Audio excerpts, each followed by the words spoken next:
CCC ప్రేక్షకులకు నమస్కారం. Corona వచ్చి మన పలకరించి 6 నెలలు దాటిపోయింది. అయినా ఎక్కడ ఒక దారి తెన్ను కనిపించడం లేదు. పరిస్థితి చూస్తే లాక్డౌన్ ఉన్న కాలంలో కంటే ఇవాళ చాలా విపరీతమైన పరిస్థితులు కనిపిస్తున్నాయి. ఇంటా బయట కూడా ఒకలాగా ఉన్న పరిస్థితులు. నిన్నటి వరకు పరిస్థితి వేరు.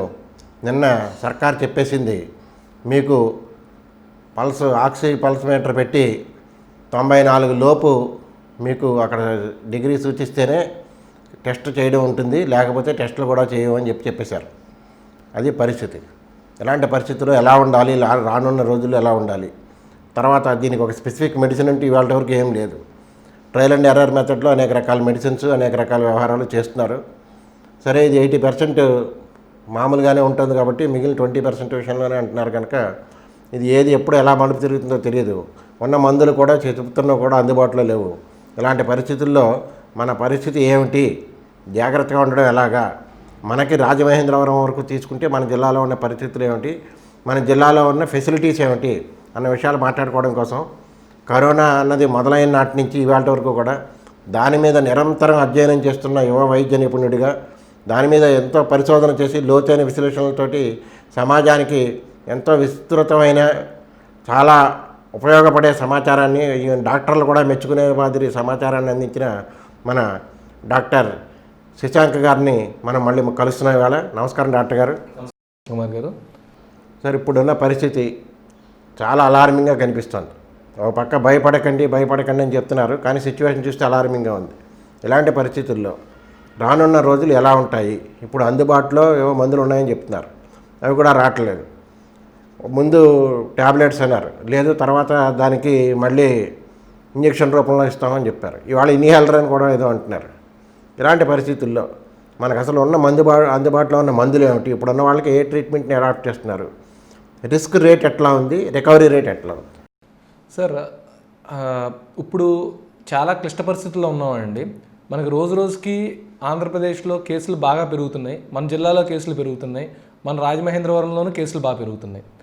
అండ్ గవర్నమెంట్ ఇదివరకు టెస్టింగ్ కొంచెం డౌట్ ఉన్న కేసులకు కూడా చేసేదండి. ఇప్పుడు వాళ్ళు 94-95% సాచురేషన్ తక్కువ ఉన్న పేషెంట్స్, అంటే సెలెక్టెడ్ గ్రూప్ ఆఫ్ పేషెంట్స్, అంటే ఎవరికైతే డెఫినెట్గా కరోనా మనం అనుమానిస్తున్నామో వాళ్ళకి మాత్రమే టెస్ట్ చేసే పరిస్థితికి వచ్చాం. అంటే మనం ఆ సెలెక్టెడ్ గ్రూప్లో టెస్ట్ చేస్తున్నాయి. భారతదేశంలో మనకి 20% పాజిటివిటీ ఉందండి.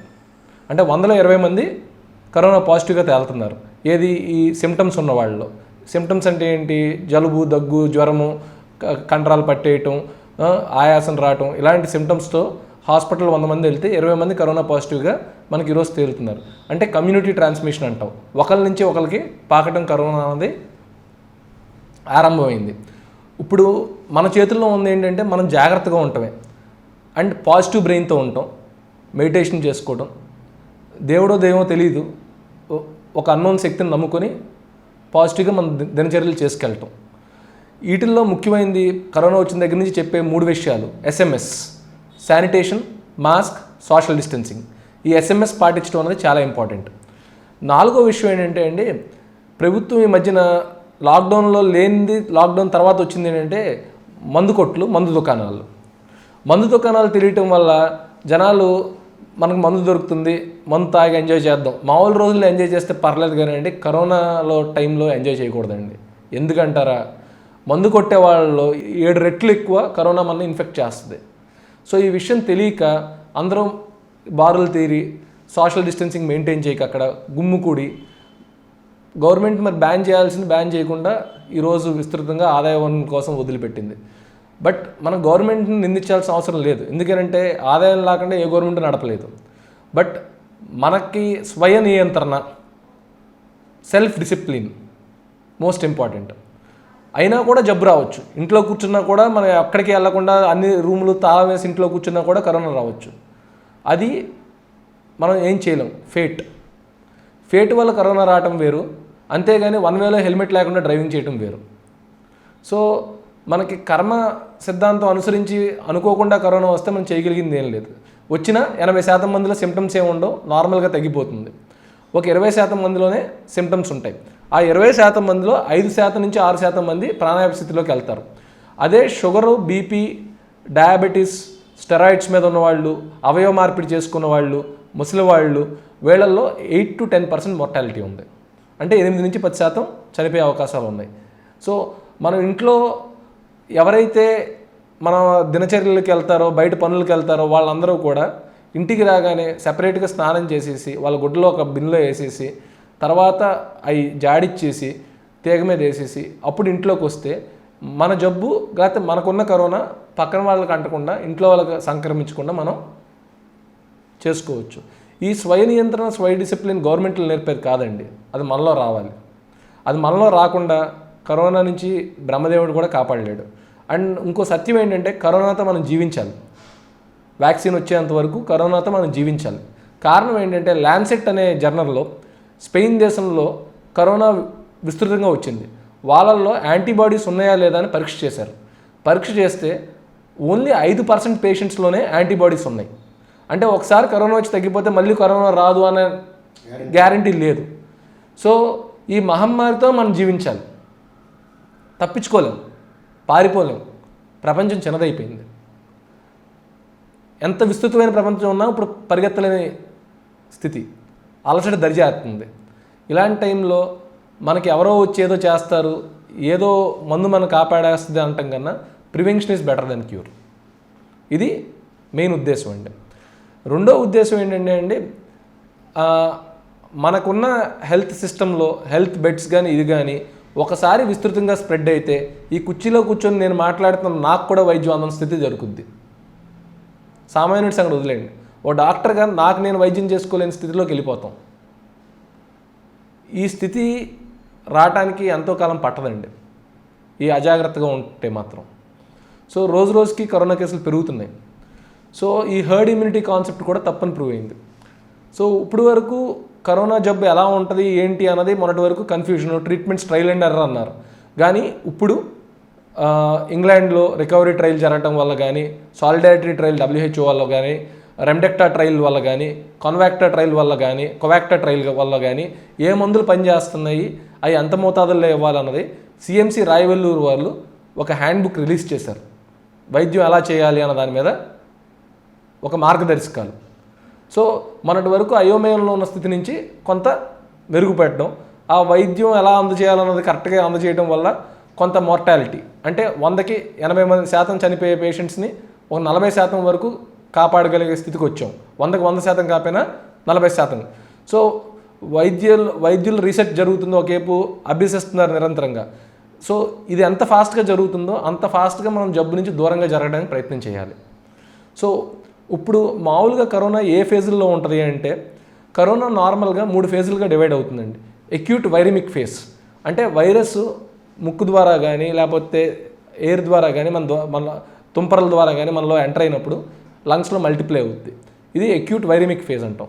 ఈ వైరమిక్ ఫేజ్ ఉన్నప్పుడు ఏం జరుగుద్ది, జస్ట్ ఒళ్ళు నొప్పులు, విపరీతమైన జ్వరం, 102, 103 డిగ్రీల జ్వరం, బాగా ఒళ్ళు నొప్పులు వస్తాయి. కొంతమందికి అసలు సిమ్టమ్స్ ఏం లేకుండా ఎసిమ్టమాటిక్గా కూడా ఉండొచ్చు. బట్ ఈ వైరమిక్ ఫేస్లో ఎసిమ్టమాటిక్గా ఉండొచ్చు, లేకపోతే సిమ్టమ్స్తో ప్రజెంట్ అవ్వచ్చు.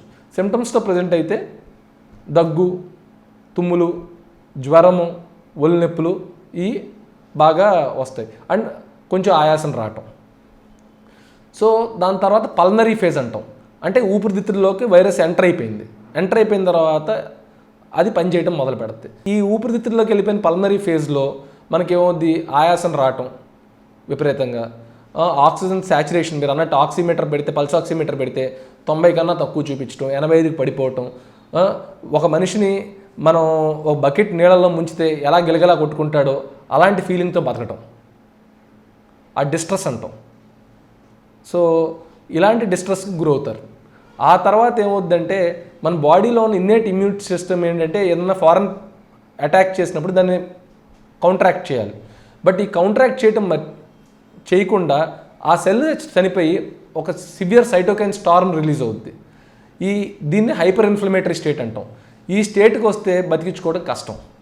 సో ఈ హైపర్ ఇన్ఫ్లమేటరీ స్టేట్కి వచ్చిన తర్వాత పేషెంట్స్ యూజువల్గా చనిపోయే అవకాశాలు చాలా ఎక్కువ ఉంటాయి. అప్పుడు ఇంకా ఆక్సిజన్ కూడా వెళ్ళటం, రక్తం గడ్డగట్టడం, వెంటిలేషన్ రిక్వైర్ అవటం ఇలాగా. So viraemic phase, pulmonary phase, hyper inflammatory phase. So ఈ 3 ఫేజుల్లో జబ్బు మనకి డివైడ్ అయింది. కాకపోతే మనకి వైరమిక్ ఫేజ్లో ఉన్నప్పుడు, అంటే సిమ్టమ్స్ తక్కువ ఉన్నప్పుడు మనం డెఫినెట్గా 94 సాచురేషన్ ఉంటే దగ్గరలో కోవిడ్ హాస్పిటల్కి వెళ్ళి అడ్మిట్ అయ్యి ఆక్సిజన్ తీసుకుని అబ్జర్వేషన్లో ఉంచుకోవటం అన్నది మోస్ట్ ఇంపార్టెంట్ స్టెప్ అండి. ఇంట్లో ఉండటం శ్రేయస్కరం కాదు. అంటే ఇప్పుడు వాళ్ళు అనేది ఏంటంటే హోమ్ క్వారంటైన్కి ఎక్కువ ప్రిఫరెన్స్ ఇస్తున్నారు. సార్ సిమ్టమ్స్ లేనప్పుడు అసిమ్టమాటిక్ వాళ్ళలోనే హోమ్ క్వారంటైన్ అండి. 90 సాచురేషన్ తగ్గింది అంటే పల్స్ ఆక్సిమీటర్లో కరెక్ట్గా చూసి ఆయాసం వస్తుందా, మనం నడుస్తున్న బాత్రూమ్కి వెళ్ళినా కూడా మనకు ఆయాస పడిపోతున్నా, ఇలాంటి సిమ్టమ్స్ ఉంటే డెఫినెట్గా హాస్పిటలైజేషన్ రిక్వైర్మెంట్ ఉంటుందండి. ఇది తర్వాత అసలు ఇప్పుడు వరకు వైద్య పరిశోధనలో వీటికి వచ్చిన డ్రగ్స్ ఏంటి అని నార్మల్గా ఏమిస్తారు, ఈ అక్యూట్ వైరమిక్ ఫేజ్లో ఏం చేయమండి. జస్ట్ పారాసెటమాల్ ట్యాబ్లెట్ జ్వరం కంట్రోల్ చేస్తాము, దగ్గు సప్రెస్ చేస్తాము పక్కనలకు అంటకుండా. So vitamin C, zinc tablets, azithromycin antibiotic ఇస్తామండి. ఈ ఇచ్చిన తర్వాత మనం వెయిట్ చేస్తాం. సిమ్టమ్స్ నార్మల్గా వచ్చి తగ్గిపోయి, అంటే కొంతమంది ఎటువంటి కరోనాతో 80% పాపులేషన్ నార్మల్ పీపుల్ లాగానే వచ్చేస్తారు. సో ఒక 4-5 రోజులు నార్మల్ జ్వరం వచ్చినట్టే వచ్చి తగ్గిపోతుంది. సో ఈ 3-4 డేస్లో మనం ఇంటర్వ్యూని కానివ్వండి. ఎప్పుడైతే 4వ రోజు 5వ రోజు దాటిందో, ఎప్పుడైతే ఆయాసం వస్తుందో, ఎప్పుడైతే మనం ఊపిరికి అందుకోలేక ఇబ్బంది పడుతున్నామో ఆ టైంలో కంపల్సరీగా HRCT chest, high resolution chest scan చేయాలండి. చేసి నిమ్మ ఏదన్నా జారుతుందా, నీరు జారుతుందో ఊపిరితిత్తుల్లోకి నిర్ధారణ చేసుకోవాలి. చేసుకున్న తర్వాత రికవరీ ట్రయల్ ఇంగ్లాండ్ వారు డెక్సోనా అనే ₹8 నుంచి ₹10 ఇంజెక్షన్, స్టెరాయిడ్ ఇంజెక్షన్తో ఈ హైపర్ ఇన్ఫ్లమేషన్ తగ్గించడానికి ట్రై చేశారు. సో ఈ డెక్సోనా 6 mg రోజుకు ఒకసారి 10 రోజుల పాటు ఇవ్వటం, లేకపోతే 40 mg మిథైల్ ప్రెడ్నిసోలోన్, ప్రెగ్నెంట్ ఉమెన్లో డెక్సోనా ఇవ్వలేం, ఈ methyl prednisolone injection 40 mg per day ఇవ్వటం లాంటిది చేస్తే ఈ హైపర్ ఇన్ఫ్లమేషన్ స్టేట్ అనేది కొంతవరకు కంట్రోల్ చేయడానికి మనకి అవకాశం ఉంది. ఈ రికవరీ ట్రయల్లో వచ్చిన పరిశోధన మీద ఏంటంటే హై ఆక్సిజన్ రిక్వైర్మెంట్ వాళ్ళలో 1/5 మందిని మనం సేవ్ చేయగలం. వెంటిలేటర్ మీద ఉన్న పేషెంట్స్లో 1/3 మందిని మనం సేవ్ చేయగలం. సో ఈ డెక్సోనా మందు కొంతవరకు మనకు ఉపశమనం లభిస్తుంది. ఈ ట్రీట్మెంట్ కాదండి, కొంతవరకు ప్రొటెక్షన్ లభిస్తుంది. ఓకే, తర్వాత ఇప్పుడు ఈ వైరల్ రెప్లికేషన్, అంటే ఈ వైరస్ మల్టిప్లై అవడానికి ఆపడానికి మనకి 2 డ్రగ్స్ ఉన్నాయండి. ఫావిరాపిర్ అనే డ్రగ్, తర్వాత రెమిడెసివిర్ అనే డ్రగ్. ఈ ఫావిరాపిర్ మీద 12 స్టడీలు జరుగుతున్నాయండి ప్రపంచవ్యాప్తంగా. 2 స్టడీస్లో కొంచెం పాజిటివ్ రిజల్ట్ ఉందంటున్నారు.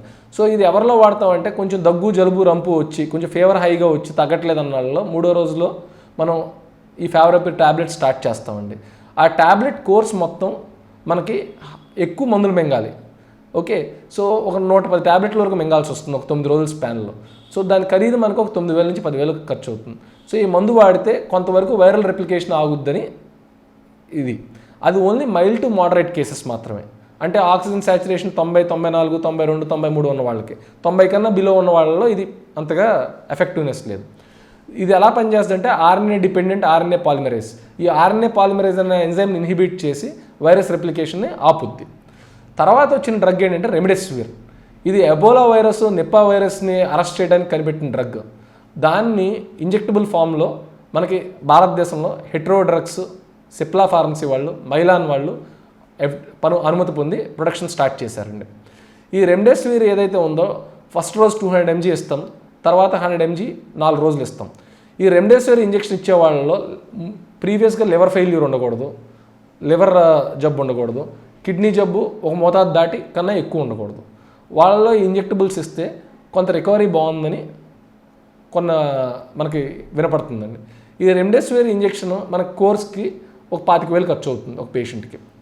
ఈ ఇంజెక్టబుల్స్ ఈ రోజు వరకు మనకి అవైలబిలిటీ, అప్పుడు ఇంతకీ ఖర్చు ఎంత అయినా అసలు మందులు అందుబాటులో లేవు కదా, అది ఇప్పుడు దాని గురించి అంటే మనకి ఇండస్ట్రీ సోర్సెస్ ద్వారా తెలుస్తుంది ఏంటంటే అండి, Delhi government, Tamil Nadu government mass ప్రొక్యూరింగ్కి వెళ్ళినాయండి డ్రగ్స్, అందుకని కొంత లేట్ అవుతుంది అంటున్నారు. ఈ 15వ తారీఖు తర్వాత రెమిడెసివిర్ కొంచెం విరివిరిగా అందుబాటులోకి వస్తుందని మార్కెట్ స్పెక్యులేట్ చేస్తుంది. బట్ మందు మన చేతిలోకి వచ్చేంత వరకు అది వస్తుందో రాదో చెప్పలేము. అందుకే అంటున్నాను, ఈ అనిశ్చిత పరిస్థితుల్లో మన జాగ్రత్త మనకు మెయిన్ ఇంపార్టెంట్. ఈరోజు కార్యక్రమం ముద్దుకి ఉద్దేశం ఏంటంటే మందులు ఏమి ఇవ్వాలో తెలిసినా అవి మన వరకు దొరుకుతాయి అన్న పరిస్థితి లేదు. సో అందుకని మనం జాగ్రత్తగా ఉండాలి. ఇది రెమిడెసివిర్ గురించి అండి. సో ఈ రెమిడెసివిర్ డ్రగ్ ఇవ్వటం వల్ల రెమ్డాక్టర్ ట్రయల్ జరుగుతుందండి. సో దీని రిజల్ట్స్ కూడా మనకి రావాల్సి ఉంది. దీని తర్వాత ఈ hyper inflammatory stage. And second thing ఏంటంటే 4వ రోజు నుంచి రక్తం గడ్డగట్టకుండా ఎనాక్సిపిరిన్ 40 mg సబ్క్యూటేనియస్ ఓడీ కానీ, ఫాండాపారనాక్స్ 2.5 mg కానీ, హెపారిన్ 5000 యూనిట్స్ సబ్క్యూటేనియస్ కానీ, వీటిలో ఏదన్నా సరే ప్లేట్లెట్ కౌంట్ 60,000 70,000 దాటి ఉంటే ఈ మందులు రక్తం గడ్డగట్టకుండా మనం ఇవ్వాల్సి ఉంటుందండి.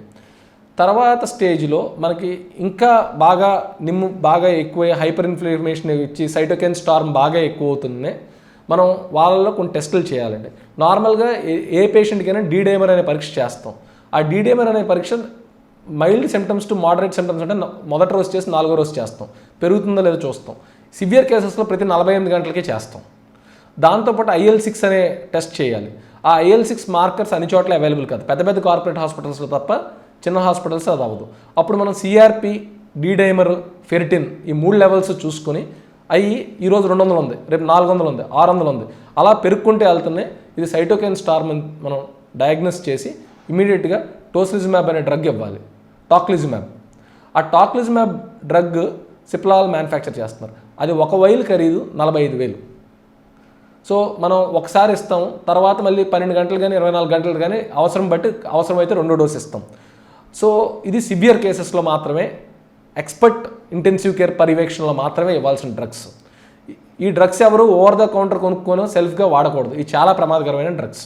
ఇది మామూలుగా కీళ్ళవాతంలో ఈ టాక్లిజుమాబ్ అనే డ్రగ్ వాడటం జరిగింది. సో దీనికి ఏంటంటే లివర్ ఎంజైమ్స్ బాగా పెరుగుతాయి. లివర్ ఎంజైమ్స్ పెరిగితే సైడ్ ఎఫెక్ట్ వల్ల లివర్ ఫెయిల్ అయితే ఆ డ్రగ్ ఆపేయాల్సి వస్తుంది. సో ఈ డ్రగ్స్ ఏవైతే పనిచేస్తున్నాయో వాటికి సైడ్ ఎఫెక్ట్స్ కూడా ఉన్నాయి. సో ఆల్రెడీ లివర్ పేషెంట్లకు వాడలేం, సివియర్ కిడ్నీ పేషెంట్లకు వాడలేం. సో మామూలు పేషెంట్లకే ఎంతవరకు ఈ సైడ్ ఎఫెక్ట్స్ తగలకుండా ఈ పనిచేస్తాయి అన్నది కూడా మనకి అబ్జర్వ్ చేసుకుంటూ ఇవ్వాల్సి వస్తుంది. సో ఇంత క్లిష్టమైన ట్రీట్మెంట్ని మనం చేయాల్సి వస్తున్నప్పుడు జబ్బు రాకుండా ఉంటే బాగుంటుందా, ఈ క్లిష్ట పరిస్థితుల్లో మనం కొట్టుమిట్లాడితే బాగుంటుందా? సో ఈ టాక్లిజుమాబ్ డ్రగ్ ఇచ్చేటప్పుడు మనకి ఇమ్యూనిటీ తగ్గి సెకండరీ ఇన్ఫెక్షన్స్ కూడా రావచ్చు, ట్యూబర్క్లోసిస్ రావచ్చు. సో ఈ డ్రగ్స్ ఇమ్యూన్ సిస్టమ్ని ఇంకొంచెం తగ్గిస్తాయి, ఇమ్యూనిటీ తగ్గిస్తాయి. బట్ హైపర్ ఇమ్యూనిటీ స్టేజ్లో ఉంటుంది కాబట్టి తగ్గించడం కోసం ఆ మందులు వాడుతున్నాం. బట్ ఈ రిజల్ట్స్ ఎలా ఉంటాయి అన్నది ఇంకా కోవాక్టో ట్రయల్ రిజల్ట్స్ వస్తాయి కానీ మనం పూర్తిగా ఇచ్చేయలేం. సో ప్రస్తుతానికి ఢిల్లీలో, మెడ్రాస్లో, అపోలో చెన్నైలో, తర్వాత మన CMC రాయవెల్లూరులో, ఇలా చాలా చోట్ల ఈ మందుల ప్రక్రియ, యశోద హాస్పిటల్లో, కిమ్స్ హాస్పిటల్లో ఇలా ఈ ప్రక్రియ అంతా జరుగుతుందండి. సో పీపుల్ ఆల్రెడీ చేస్తున్నారు. కాకపోతే మన హెల్త్ సిస్టంలో ఒకేసారి 100,000 కేసులు వస్తే మనకి ట్రీట్ చేయడానికి డాక్టర్స్ కానీ నర్సింగ్ సిబ్బంది కానీ ఎవరు సరిపోరు. సో జబ్బు రాకుండా ఉండడానికి నేను చెప్పిన SMS మెయింటైన్ చేసుకోవడం తప్ప ఇంకో మార్గం లేదు. సార్ మీరు చెప్తున్నది జబ్బు రాకుండా ఉన్నవాడి వాటిలో ఇప్పుడు కొత్తగా ఏమైనా BM హెగ్డే గారు కూడా చెప్తున్నారు, స్టీమ్ ఇన్హేలేషన్ ఎంతవరకు ఉపయోగపడుతుంది? సార్ స్టీమ్ ఇన్హేలేషన్ ఇతర దేశాల్లో కూడా ఇండియన్ మెథడ్ ఇది అందరూ పాటిస్తున్నారని చెప్తున్నారు. స్టీమ్ ఇన్హేలేషన్ వల్ల పెద్ద ఉపయోగాలు లేవండి, ఒకటి. సెకండ్ థింగ్, ఆయుర్వేదిక్ మందుల వల్ల ఉపయోగాలు లేవు. ప్రస్తుతానికి ఉన్న ట్రయల్స్ ఏమి శాస్త్రయుక్తంగా జరిగింది ఏమీ ప్రపంచంలో లేదు ప్రస్తుతానికి. అప్పుడు కొంతమంది అల్లం, జీలకర్ర, తేనె, నిమ్మరసం ఉపయోగమా కాదా అని అడుగుతారు. అవి పాతకాలం నుంచి మన తాతల కాలం నుంచే వస్తుందండి. అవి ఇమ్యూనిటీ బూస్టర్స్, న్యాచురల్గా మన రోగనిరోధక శక్తి పెంచుతాయి. అవి కరోనాకి పనిచేస్తలేదు తెలియదు, కాకపోతే మన ఇమ్యూనిటీ, మన స్టామినా పెంచడానికి ఉపయోగపడతాయి. అవి వాడొద్దని ఎవరో చెప్పమండి, బట్ అవి నమ్మి నాకు కరోనా రాదనుకోవద్దు అంటున్నాను. నేను అల్లం, జీలకర్ర వేసుకొని, పాలు వేసుకొని తాగేస్తున్నాను, లేకపోతే తేనె వేసుకొని, నిమ్మకాయ వేసుకొని తాగేస్తున్నాను, నాకు కరోనా రాదు అంటే అది తప్పండి. మన రోగనిరోధక శక్తి పెంచుద్ది, అందువల్ల కరోనా రావట్లేదు అన్న దానికి అధ్యాయాలు ఏం లేవండి. సో న్యాచురల్గా ఉండే ఇమ్యూన్ బూస్టర్స్ ఏదైతే మన ఆహారంలో తీసుకుంటామో అవి తీసుకోవాలి. తర్వాత ఈ కరోనా వచ్చిన పేషెంట్స్కి ఫ్లూయిడ్స్ ఎలా ఇవ్వాలి? నార్మల్గా సెలైన్ ఇస్తామండి, 25 ml/kg body weight or 1 ml/kg body weight saline ఇస్తాం. ఎక్కువ సెలైన్ కూడా ఇవ్వకూడదు. తర్వాత వీళ్ళకి ఎంత ఆహారం ఇవ్వాలి? 30 kcal/kg ఇవ్వాలి ఆహారం. దాంట్లో ప్రోటీన్ 1 గ్రామ్ ఇవ్వాలి. ఇలా ఇచ్చి వీళ్ళు మెయింటైన్ చేసుకుంటూ జాగ్రత్తగా మనం బయటికి తీసుకురావాల్సిన పరిస్థితి అయితే ఉందండి. సో మనకి క్రిటికల్ కేసెస్లో ఆల్మోస్ట్ 40 to 50% ఈ డ్రగ్స్ అన్ని ఇచ్చినా కూడా మార్టాలిటీ ఉంది. అంటే ఈ డ్రగ్స్ మనకి ముందు అవైలబిలిటీ తక్కువ ఉంది, రేపు పొద్దున వచ్చినా కూడా మనకి 50% మార్టాలిటీ రేట్ 50%. సో మనం భయపడాల్సిన 2 విషయాలండి. ఒకటి అప్రాప్రియేట్ డ్రగ్స్ అందరికీ అందుబాటులో లేవు. రెండో విషయం భయపడాల్సింది హర్డ్ ఇమ్యూనిటీ కాన్సెప్ట్ కరోనాకి పనికిరాదు అన్నది ఇప్పుడు వస్తున్న ల్యాన్సెట్ పత్రిక యొక్క విశ్లేషణ. సో ల్యాన్సెట్ అన్నది చాలా ప్రఖ్యాతమైన మెడికల్ జర్నల్. సో మనం అండ్ కరోనాతో జీవించాలి. ఇది పోరాటమే, మానవాళికి ఇది పోరాటం. ఈ పోరాటంలో గెలుస్తాం ఓడిపోతాం అని తెలియదండి. అదృశ్య శక్తి ఏదో ఉంటే మనం కాపాడాలి. సో వ్యాక్సిన్ వచ్చేంత వరకు మనం కేర్ఫుల్గా ఉండాలి. సో ఇప్పుడు చాలామంది కంపెనీస్ ఆక్స్ఫర్డ్ వ్యాక్సిన్ కానీ, ఫైజర్ వాళ్ళ కంపెనీ వాళ్ళు కానీ, లేదంటే భారత్ బయోటెక్ వాళ్ళు కానీ వ్యాక్సిన్ వచ్చేస్తుంది అంటున్నారు. But phase 1, phase 2, phase 3, phase 4 trials అవ్వాలండి. phase 2, phase 3, phase 4 ట్రయల్స్ అవ్వాలి. ట్రయల్స్ మొదలవుతున్నాయి. ఈ మొదలైన తర్వాత అసలు ఈ జంతువుల్లో పనిచేసినాయి, మానవుల్లో పనిచేసినాయా లేదా అన్నదానికి విశ్లేషణ రావడానికి మనకి 2-3 నెలలు పడుతుంది. అది మానవుల్లో పనిచేసింది అని వచ్చిన తర్వాత ఇది అన్ని రకమైన కరోనా స్ట్రెయిన్స్కి పనిచేస్తుందా? ఎల్ స్ట్రెయిన్, ఎస్ స్ట్రెయిన్ అని ఉంది ప్రస్తుతానికి మనకు తెలిసి. ఇంకా మిగతా స్ట్రెయిన్స్ కూడా ఉండొచ్చు మ్యుటేషన్ జరిగితే. ఈ స్ట్రెయిన్స్ అన్నింటికి పనిచేస్తా, ఒక స్ట్రెయిన్కే పనిచేస్తాయి ఈ వ్యాక్సిన్స్ అన్నది కూడా మనకి తెలియదు. అవి తెలియటానికి సంవత్సరం పడుతుంది. ముందు వ్యాక్సిన్ రావడానికే తక్కువలో తక్కువ అన్ని దేవుడి దయ వల్ల అన్నీ పర్ఫెక్ట్గా జరిగితే మనకి మార్చికి కానీ వ్యాక్సిన్ వచ్చే అవకాశం లేదండి. ఆగస్ట్ 15కి ఇండిపెండెన్స్ డే రోజు వ్యాక్సిన్ అనేది వచ్చే పరిస్థితి కాదండి. వినటానికి బాగుంటుందండి, నేను చూడటానికి కష్టం. సో మనం రానున్న 6 నెలలు 8 నెలలు చాలా జాగ్రత్తగా ప్రతి నిమిషం కూడా మన పని, మన ఇల్లు తప్ప మిగతా అన్నీ తగ్గించుకొని పెళ్ళిళ్ళు శుభకార్యాలు కూడా దూరంగా ఉండి ఒక నిర్దిష్టమైన సెల్ఫ్ డిసిప్లిన్, స్వయ నియంత్రణతో కూడిన జీవితం గడపడం తప్ప మరో మార్గం లేదు. సార్, ఇప్పుడు రాజమండ్రి వరకు చూస్తే మనకున్న ఫెసిలిటీస్ ఏంటి ఇప్పుడు పెరుగుతున్న అవకాశాల్లో? తర్వాత ఇప్పుడు దీన్ని ఆరోగ్యశ్రీలో కూడా పెట్టారంటున్నారు. ప్రైవేట్ హాస్పిటల్స్ అన్నీ కూడా ఆరోగ్యశ్రీకి ఉన్న వాళ్ళందరూ జాయిన్ చేసుకుంటారు పేషెంట్లని. అంటే దీని మీద విశ్లేషణ ఏంటంటే, ఇప్పుడు కరోనా పేషెంట్స్ని కరోనా హాస్పిటల్స్లో చూస్తున్నాం. ఇప్పుడు వాళ్ళందరినీ కలిపితే ఏమవుతుంది అన్నది ఒక ప్రశ్న. ఇప్పుడు కరోనా పేషెంట్స్ని మామూలు పేషెంట్స్తో కూడా కలిపేస్తే రేపు డిసీజ్ స్ప్రెడ్ ఆపగలవా? అదొకటి ఆలోచించుకోవాలండి. 2, ఆరోగ్యశ్రీలో ఆక్సిజన్కి ఇంత, దీనికి ఇంత అని ఇచ్చారు. మందులకి ఎవరిస్తారన్న దానికి అక్కడెక్కడ విశ్లేషణ లేదు. బెడ్ ఛార్జ్ ఇంత, రూమ్ ఇంత, కరెంట్ ఇంత, ఆక్సిజన్కి ఎంత, సిక్ అయితే ఆక్సిజన్ లీటర్లకి, వెంటిలేటర్ కేసుకి ఇంత, సపోర్ట్స్కి ఇచ్చారు. కానీ నిర్దిష్టమైన మందులు ఏమేస్తుంది గవర్నమెంట్? ట్రీట్మెంట్ ప్రోటోకాల్ ఎస్టాబ్లిష్ చేశారా? స్టాండర్డ్ ఆపరేటింగ్ ప్రోటోకాల్ ఏదైనా ఉందా? ఈ మందులు ప్రజలకు అందుబాటులో తెచ్చే ఉద్దేశం ఉందా కోవిడ్ హాస్పిటల్స్లో అన్నది క్లారిటీ లేదు. అంటే ముందు రావచ్చు అంటారా? ముందు అంటే మందులు ఏవి వాడాలో ఇప్పుడు గైడ్ లైన్స్ వచ్చినాయి కాబట్టి ఈ ప్యాకేజీలతో పాటు మందులకి సెపరేట్ ప్యాకేజ్ ఏదైనా గవర్నమెంట్ అనౌన్స్ చేస్తే తప్ప, లేకపోతే ప్రజలు మందులు కొనుక్కోవాల్సి వస్తుంది. ఆరోగ్యశ్రీ ఇచ్చే ప్యాకేజీలతో మందులు కొనటం అనేది జరగదండి, అది అసంభవం. మీరు చెప్పినట్టు ఒక్కొక్కటి 45,000 ఇవి చెప్తున్నారు. అవి అన్ని కేసుల్లో ఉపయోగపడవండి. అన్ని కేసుల్లో కాదు, చాలా సివియర్ కేసుల్లో. అది కూడా కండిషన్స్, అది కూడా ఎక్స్పర్ట్ డాక్టర్స్ ఉండాలండి. అంటే ఆ మందు ఇవ్వాలి అంటే ఒక శశాంక్ చెప్తేనో ఇంకోళ్ళు చెప్తేనే కాదండి. ఒక క్రిటికల్ కేర్ స్పెషలిస్టు, ఒక టీము, మత్తు డాక్టర్ అందరూ కలిసి ఇవ్వాల్సి వస్తాయి. సో అలా ఇచ్చే ఇంజెక్షన్స్ శాతం తక్కువ ఉంటుంది కరెక్ట్గా ప్రోటోకాల్కి వెళ్తే. సో ఆ ప్రోటోకాల్స్ అడాప్ట్ చేసి చేయగలుగుతామా లేదా అన్నది బిగ్ క్వశ్చన్ మార్క్. ఆరోగ్యశ్రీలో పెట్టడం మంచి ఉద్దేశమే అండి, బట్ ఈ మందులు గవర్నమెంట్ ప్రొవైడ్ చేస్తుందా లేదా అన్నదే ప్రశ్న. క్లారిటీ కావాలి. సరే, ఇప్పుడు ఇంతవరకు బాగానే ఉంది. ఇప్పటివరకు రాజమహేంద్రవరం వరకు వచ్చి మన ఊరు, మన జిల్లా గురించి మాట్లాడదాం. జనరల్గా ఇప్పుడున్న పరిస్థితుల్లో మనకున్న అవైలబిలిటీ ఏంటి, ఎక్స్పర్ట్స్ అవైలబిలిటీ ఎలా ఉంది? ఇప్పుడు మనకు చేసిన డిస్ట్రిక్ట్ కోవిడ్ హాస్పిటల్ని డిజిగ్నేట్ చేసిన జిఎస్ఎల్ కంప్లీట్ పూర్తిగా నిండిపోయింది, హౌస్ఫుల్ కండిషన్స్లో ఉంది. సార్, ఇప్పుడు కోవిడ్ హాస్పిటల్ స్టార్ట్ అయిన దగ్గర నుంచి జిఎస్ఎల్ అద్భుతమైన సర్వీసెస్ని ప్రొవైడ్ చేసిందండి. ఆల్మోస్ట్ 500 పేషెంట్స్, 500 నుంచి 600, 700 నాకు తెలిసినంత వరకు. ఎగ్జాక్ట్ డేటా తెలియపోయినా, బట్ ప్రతి అంకికి లెక్క చెప్పలేకపోవచ్చు. కానీ బట్ నాకు తెలిసినంత వరకు 500-600 పేషెంట్స్ని ట్రీట్ చేసింది. చాలామంది రికవర్ అయ్యారు. 100% రికవరీ రేట్లో ఉంది ఇప్పుడు.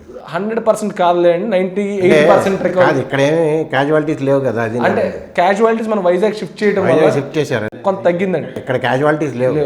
బట్ చాలా వరకు చాలామంది పేషెంట్స్ 96% నుంచి 97% వరకు అందరూ కూడా, కొన్ని సిక్ అయిన పేషెంట్స్ వైజాగ్ వెళ్ళినా కూడా మన దగ్గర జిఎస్ఎల్లో 97% రికవరీ రేట్స్ అన్ని సాధించడం జరిగిందండి. సో గని భాస్కర్ గారు, అక్కడ సోమనాథ్ దాస్ గారు, మూర్తి గారు, బ్రిగేడర్ మూర్తి గారు, ఇలాంటి వాళ్ళ సౌజన్యంతో మనకి ట్రీట్మెంట్ అంతా ప్రస్తుతానికి సాగుతుంది. బట్ ఒక జిఎస్ఎల్ఏ మొత్తం రాజమండ్రిని మోసే పరిస్థితి ఉండదండి. మరి పెద్దవాళ్ళు ఏం డిసైడ్ చేస్తారో అన్నది మనం వెయిట్ చేసి చూడాలండి. ఇప్పుడు వరకు వచ్చి ఇంకోటి మన స్పెషాలిటీ వరకు వస్తే కిడ్నీస్కి సంబంధించిన కేసెస్ ఈ కరోనాకి సంబంధించి రిలేషన్స్ ఏ స్థాయిలో ఉన్నాయి, ఎంత పర్సెంటేజ్లో ఉన్నాయి, రికవరీ అంటే నార్మల్గా డయాలసిస్ పేషెంట్స్లో కొంచెం ఎక్కువ ఉంటుందనే నానుడు ఉందండి. సో ఎందుకంటే ఇమ్యూనిటీ తక్కువ ఉంటుంది కాబట్టి. సో బేసికల్గా కరోనా స్టార్ట్ అయిన టైం నుంచి డయాలసిస్ పేషెంట్స్కి రీఓరియంట్ చేయడం, ఎక్కడికి వెళ్ళకపోవటం, వాళ్ళు ఆల్రెడీ హాస్పిటలైజ్డ్గా ఉండటం వల్ల కొంత ఇన్ఫెక్షన్ రేట్స్ తక్కువ ఉన్నాయి. ఎందుకంటే డయాలసిస్ పేషెంట్ మామూలుగానే హాస్పిటల్కి వచ్చి జాగ్రత్తగా ఉంటారు. సో దానివల్ల కొంత ఇన్ఫెక్షన్ రేట్స్ కొంచెం తక్కువ ఉన్నాయి. బట్ వాళ్ళకు వస్తే జబ్బు తీవ్రత చాలా ఎక్కువగా వస్తుంది. సో మన వాళ్ళందరూ ప్రస్తుతం సేఫ్గా ఉన్నారు, ప్రస్తుతానికి సేఫ్గా ఉన్నారండి. ఇక్కడ మనకు అటువంటి కేసులు మనకు రాజమండ్రిలో అయితే లేవు, ప్రస్తుతానికి రాలేదు. ఒక కేసు సస్పెక్ట్ చేసి వైజాగ్ పంపించామండి. వైజాగ్లో కూడా ట్రూనెట్ టెస్ట్ చేశారు, అది కూడా నెగిటివ్ వచ్చిందండి. సో ప్రస్తుతానికి నాకి కరోనా లాక్డౌన్ టైం నుంచి కూడా నేను డయాలసిస్ కంటిన్యూ చేస్తూనే ఉన్నాను, ఏ రోజు ఆపలేదు నిరంతరంగా. సో ఏ రోజు కూడా కరోనా ప్రస్తుతానికి డయాలసిస్ పేషెంట్లో తగలలేదు. కరోనా అనుమానం ఉన్న పేషెంట్లు రెఫర్ చేయబట్టడం జరిగింది. సో కరోనా అనుమానం ఉన్న పేషెంట్లు లేరని అంటలేదు. బట్ మనం రెఫర్ చేసిన 2-3 కేసులు కూడా కరోనా ట్రూనెట్ టెస్ట్, పీసీఆర్ టెస్ట్లో కూడా నెగిటివ్ వచ్చినాయి. ఇప్పుడు డాక్టర్ గారు చెప్పినట్టు ఒక చిన్న విషయం ఏంటంటే, మీరు ఎక్కడో పెద్ద పెద్ద వైద్యానికి అందుబాటులో లేని వైద్యానికి డాక్టర్లకు కూడా అందుబాటులో వైద్యం ఉండని పరిస్థితులకి వెళ్లకుండా ప్రివెన్షన్ తోటి ఉండడం చాలా మంచిది అని చెప్తున్నారు. ఈ ప్రివెన్షన్కి సంబంధించి ఆఖరి వరకు మనం అంతా విన్న తర్వాత మనం కిడ్నీ పేషెంట్స్ విషయం వరకు వచ్చేటప్పటికి డయాలసిస్ పేషెంట్స్ విషయంలో వారు ఇప్పటివరకు చెప్పింది ఏంటంటే 100% చాలా జాగ్రత్తగా ఉంటున్నారు అన్నది. అంటే దాన్ని మనం ఇక్కడ ఎలా అప్లై చేసుకుంటే బాగుంటుందంటే, చావుకు పెడితే తప్ప లంకడం కట్టదు అనే వరకు కాకుండా, అంటే డయాలసిస్ వరకు వెళ్ళాక వాళ్ళకి తెలిసి వచ్చింది ఎంత జాగ్రత్తగా ఉండాలో. అదే జాగ్రత్త ముందు నుంచి ఉందనుకోండి, డాక్టర్ గారు చెప్తున్నది అదే, ముందు నుంచి జాగ్రత్త పడితే అంత పరిస్థితులు తెచ్చుకోవద్దు, అత్యంత జాగ్రత్త ఉందాము. ఆ జాగ్రత్త ఉంటే మీకే నా అందరికే కాదు, డాక్టర్లు కూడా అలాంటి వల్నరబుల్ కండిషన్స్లోనే ఉన్నారు అని చెప్తున్నారు. అందుచేత రానున్న ఇంకా స్పెసిఫిక్గా చెప్పాలి అంటే రానున్న 15 రోజుల్లో ఇది నెలాఖరు వరకు కూడా ఎంత జాగ్రత్తగా ఉంటే అంత ఉత్తమం. తర్వాత పరిస్థితులు ఎలా ఉంటాయో తర్వాత మాట్లాడుకుందాం. డాక్టర్ గారు నమస్కారం, థ్యాంక్ యూ.